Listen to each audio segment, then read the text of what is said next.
आकांक्षा दुबे को समर सिंह ने दिए थे कितने रुपए, बैंक डिटेल आई सामने। पुलिस के भी उड़ गए होश। पुलिस को देखकर कांप रहा है समर सिंह।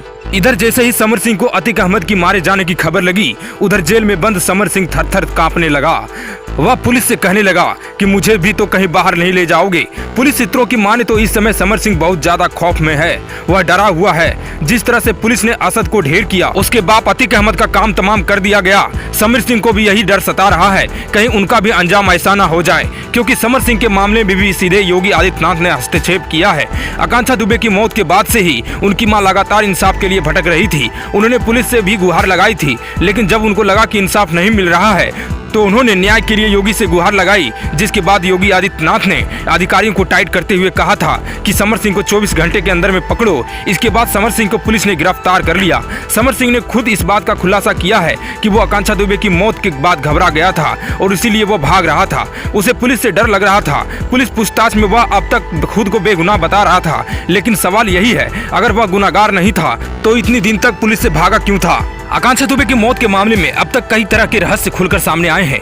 पहले पुलिस कह रही थी कि आकांक्षा दुबे की मौत में कोई साजिश नहीं है। वहीं जब पोस्टमार्टम रिपोर्ट सामने आई तो बात एकदम पलट गई।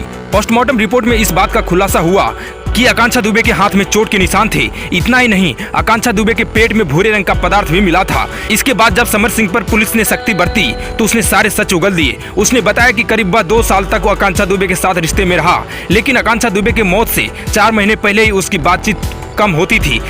केवल काम के सिलसिले में ही आकांक्षा दुबे से बात करता था, लेकिन उसका दावा भी कहीं न कहीं सवालिया निशाने खड़ा कर रही है, क्योंकि 14 फरवरी को आकांक्षा दुबे ने एक पोस्ट किया था जिसमें समर सिंह उसके साथ दिखाई दे रहा था। यही वजह है कि पुलिस को इस बात का शायद शक है कि समर सिंह झूठ बोल रहा है, इसलिए उससे सच उगलवाने की कोशिश की जा रही है। इसी कड़ी में अब पुलिस के हाथ आकांक्षा दुबे और समर सिंह के बीच पैसे की लेन देन का भी हिसाब आ चुका है। समर सिंह के साथ पूछताछ करने के साथ ही पुलिस उनके बैंक अकाउंट, आकांक्षा दुबे से लेन देन, बकाया और दोनों के बीच और फिल्मों के लिए एग्रीमेंट संबंधित कागजात के बारे में जांच कर रही है। इसके अलावा समर सिंह और संजय सिंह के मोबाइल नंबरों की कॉल डिटेल को भी पुलिस जांच कर रही है, क्योंकि समर सिंह ने जिस दिन आकांक्षा दुबे की मौत हुई थी उस दिन आकांक्षा से बातचीत भी की थी। पुलिस डिटेल के बीच दोनों के बीच कैसे रिश्ते थे इसका भी पता लगा रहा है। इसके अलावा दोनों के बीच क्या क्या बातचीत और चैट में होती थी उसे भी ट्रैक किया जा रहा है। कुल मिलाकर इस मामले में पुलिस ने अब जांच तेज कर दिया है और उम्मीद की जा रही है कि आकांक्षा की मां को अब इंसाफ मिलेगा। लेकिन आकांक्षा की मां की माने तो उसके लिए न्याय तभी होगा जिस तरह उसकी बेटी फंदे में झूल गई थी, उसी तरह समर सिंह को भी सजा दी जाए।